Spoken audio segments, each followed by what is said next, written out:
Salut les gars, aujourd'hui on se fait une petite vidéo sur des points importants que j'ai relevés ces derniers temps et qui me semblent cruciaux moi dans ma vie et j'espère aussi dans la vôtre. Allez, je fais une vidéo par jour, si vous souhaitez vous abonner, c'est le moment de le faire et puis on va commencer cette petite liste que j'ai créée. Tout d'abord, on va commencer par un principe de responsabilité. Le principe de responsabilité, c'est que j'essaie au maximum dans mon quotidien de me dire que ce qui m'arrive est de ma responsabilité. Les choses positives comme les choses négatives. Parce que en faisant ça, j'évite d'une de me plaindre et deuxièmement, ça me fait prendre conscience que j'ai un impact, j'ai des leviers pour changer ma situation, pour changer les choses qui m'arrivent, que ce soit en positif ou en négatif. Se dire c'est de ma faute, ce qui m'arrive, c'est de ma responsabilité, je n'ai pas fait les choses, je n'ai pas mis en place les choses qui auraient pu permettre le résultat positif, et ben ça permet justement d'être non plus victime, mais d'être responsable, et donc du coup d'être acteur par rapport à ses réussites et à ses échecs. Et ça, j'essaie de me le répéter au maximum pour n'importe quelle situation, que ce soit professionnelle, relationnelle, personnelle. Ce que je vis aujourd'hui est de ma responsabilité. Euh, voilà. Dans le positif, parce que j'ai mis en place les actions qui ont permis et l'environnement qui a permis d'avoir des retours positifs, et dans le négatif également, car je n'ai pas été assez précautionneux, je n'ai pas été assez prévenant pour éviter la situation négative. Donc, ça donne le pouvoir d'arranger les choses. Donc, pense qu'à chaque fois qu'il t'arrive quelque chose dans ta vie, c'est de ta responsabilité et c'est tes actions qui vont pouvoir modifier ça. Donc ça, c'est un premier point que je trouve important. En plus de ça, je trouve qu'il y a le fait de se plaindre, euh, ça n'arrange pas vraiment les choses. Il y a dans mon activité de thérapeute, moi j'ai vu quand même beaucoup de gens, des typologies de personnes, on va dire, et les gens qui se plaignent beaucoup, beaucoup, d'une, ce sont des gens qui sont très vite insupportables, et deuxièmement, c'est pas vraiment des gens qui passent à l'action. C'est pas vraiment des gens qui agissent sur les causes de leur souffrance, de leur effet négatif, quoi. Je trouve que les gens qui se plaignent beaucoup, ce ne sont pas forcément les gens qui agissent beaucoup.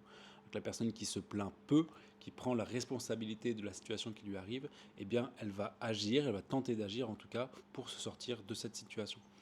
Je suis en train de lire un livre là de Monsieur Delavier, c'est son prénom, Franck Delavier.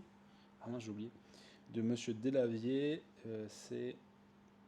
Attends, fais voir. Frédéric Delavier, L'éveil des consciences, c'est un livre que j'ai déjà lu en partie et que je reprends parce que je le trouve vraiment bien. Et donc dedans, il explique que dans les situations de crise, le stress de la situation de crise permet des adaptations comportementales, sociétales, même génétiques. Et du coup, ce, ce nouveau brassage un petit peu de changement favorise la réussite de certaines personnes et l'échec de certaines personnes en mode survie. Et il explique que finalement, c'est même la même chose au niveau du business. C'est-à-dire que le business, par la pression que va infliger l'entrepreneuriat, il va y avoir des personnes qui vont échouer et des personnes qui vont réussir.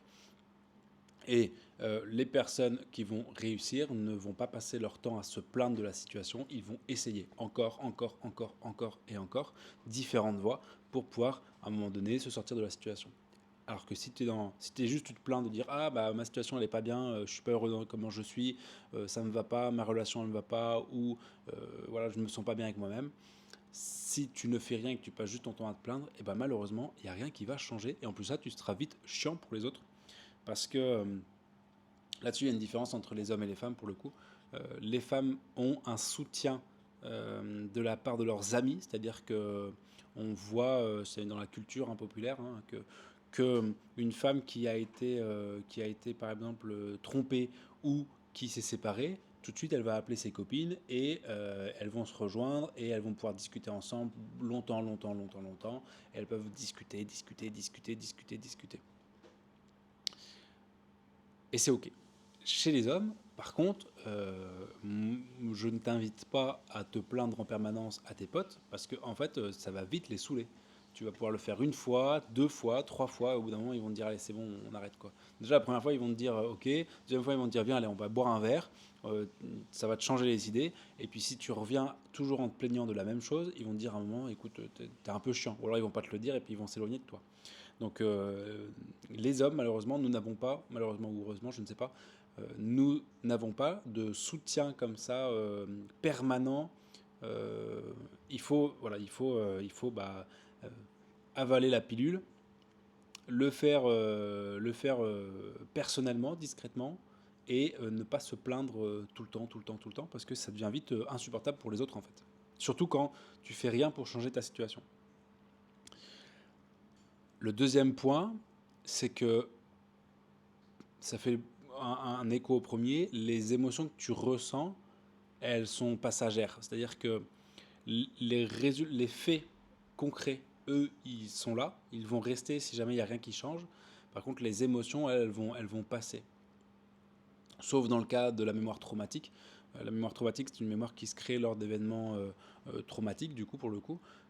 Et cette mémoire-là, elle doit être modifiée parce qu'elle influence nos comportements, elle influence du coup nos comportements, nos actions, et nos actions, nos résultats, et ce que l'on veut faire dans la vie, et nos projets. Et donc du coup, les émotions passent, sauf dans le cas de la mémoire traumatique où là, ça va renforcer des comportements. Mais il faut non pas se concentrer sur l'émotion, mais plutôt se concentrer sur qu'est-ce qui a généré cette émotion-là, quel événement a généré cette émotion-là, et quel impact je peux avoir sur cet événement-là. Donc, que ce soit en positif ou en négatif. Si c'est une émotion positive, qu'est-ce qui m'a fait générer cette émotion positive et comment est-ce que je peux reproduire ça? À l'inverse, si c'est bon pour moi. À l'inverse, si j'ai une émotion négative, qu'est-ce qui a permis cette émotion négative? C'est ma responsabilité. Qu'est-ce que je peux faire aujourd'hui pour éviter que ça recommence? On contrôle nos choix quand on fait un travail sur soi-même également au niveau de la mémoire traumatique, mais on ne contrôle pas les résultats de ce que l'on va avoir. D'accord? Donc, tout ce que tu peux faire, c'est essayer de faire des choses, des projets, et espérer qu'un jour ça fasse quelque chose. Mais sur cette chaîne YouTube, je t'invite surtout à aimer ça fait un peu cliché de dire ça, mais le moment présent dans le sens, le chemin pour y arriver, le fait de tenter, le fait les choix que tu fais au quotidien, les actions que tu fais au quotidien, tu dois les aimer, elles doivent te donner de la satisfaction, parce que sinon, tu vas courir après des objectifs et tu ne maîtrises pas les résultats. Donc, il faut avant tout aimer le chemin, aimer faire ce que tu fais.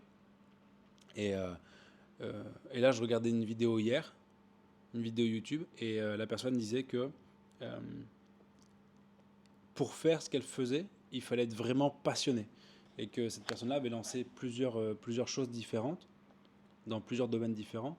Et en fait, ça l'intéressait, mais pas tant que ça. Et c'était vraiment le fait qu'il ait une passion particulière qui lui a permis de tenir longtemps. Et par exemple, là, ça me fait penser au chanteur Ben Mazué. Ben Mazué, je trouve que c'est... j'écoute pas tant ses musiques, même si j'aime bien. Euh, c'est plutôt sur l'histoire de sa vie, de ses choix. Il a fait des études de médecine, il a été médecin généraliste, donc bac plus 8. Après, il a travaillé pendant quelques années en tant que médecin, mais sa passion, c'était la musique en fait. Et du coup, il s'est dit, bah en fait, je vais arrêter d'être médecin pour être musicien. Donc, tu ne peux pas faire des choix comme ça si t'es pas passionné. Clairement, tu peux pas parce que sinon ça entraîne trop de galères. Je veux dire, tu quittes un truc super stable pour aller faire un truc galère. Et il faut vraiment être passionné. Et je trouve que euh, de ce que je me rends compte, c'est qu'aujourd'hui c'est vraiment la passion qui doit driver les projets parce que sinon on s'ennuie, sinon on n'a pas on met pas les efforts nécessaires pour pouvoir s'en sortir. Et je pense que c'est vraiment aujourd'hui je pousserais beaucoup plus une personne à suivre sa passion et à trouver un moyen de monétiser cette passion-là, plutôt que de faire un job qui l'intéresse pas, juste pour gagner de l'argent. Après, ça dépend forcément le niveau d'urgence. Si la personne n'a aucun revenu, bon, bah, effectivement, il faut d'abord gagner des sous avant de faire sa passion.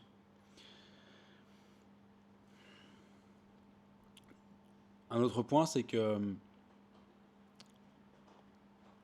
tu aujourd'hui tu apprends et c'est ok, et on apprend tous, et moi aussi j'apprends et je fais des erreurs et tout le monde fait des erreurs, et il faut aussi se pardonner là-dessus, se pardonner de se dire ok, ne pas s'en vouloir par rapport au fait que ça soit parfait. Par exemple, cette vidéo YouTube, elle n'est pas parfaite, c'est ok. C'est le plaisir de la faire qui est le plus important plutôt que le résultat. En tout cas pour moi, quoi.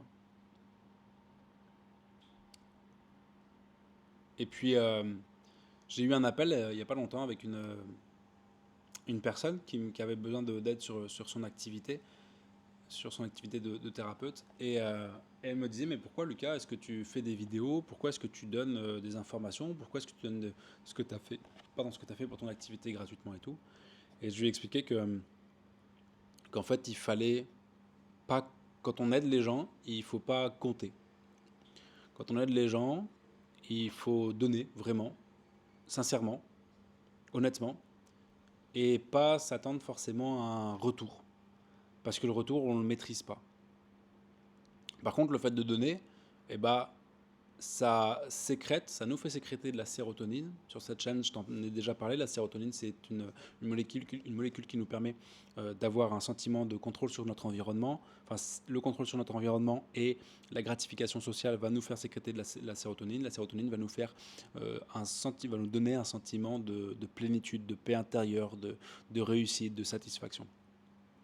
Et le fait de donner et de savoir qu'on a un impact sur une problématique que les gens ont, eh bien, ça fait sécréter de la sérotonine et ça fait qu'on a un sentiment d'accomplissement. Et si en plus de ça, plus tard, ça permettrait d'avoir des résultats financiers, sociaux, relationnels, c'est encore mieux. Donc du coup, une des raisons pour lesquelles il m'a posé la question pourquoi tu fais des vidéos. Une des raisons pour lesquelles je fais des vidéos, c'est parce que ça me permet à travers ces vidéos d'aider des personnes et le fait de savoir que j'aide des personnes me fait sentir bien. Il y a une phrase que j'aime beaucoup, c'est l'altruisme, c'est un égoïsme bien pensé. Le fait de donner nous fait sécréter des molécules, des hormones, des neurotransmetteurs qui nous font sentir bien. C'est comme ça, c'est dans l'évolution humaine, l'évolution de l'espèce humaine. Le fait de donner nous fait sentir bien. De donner sincèrement, sans contrainte, quoi. Et, et du coup, je lui ai expliqué ça, que en fait, ça me fait sentir bien, que j'adore ça, j'aime beaucoup faire des vidéos, et qu'en plus de ça, eh bien, ça aide des gens. Et du coup, bah, ça, c'est trop cool. Voilà pour cette vidéo sur ces points qui me semblaient importants.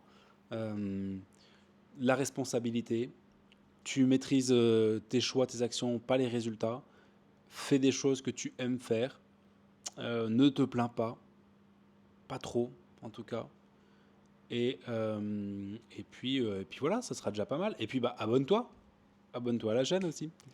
Allez, et bah écoutez, je vous laisse liker, commenter cette vidéo si vous avez des points également qui vous semblent importants, des choses que vous suivez dans votre vie et qui vous aident un petit peu. Ça me fera plaisir de les lire et peut-être de les implémenter aussi dans ma vie.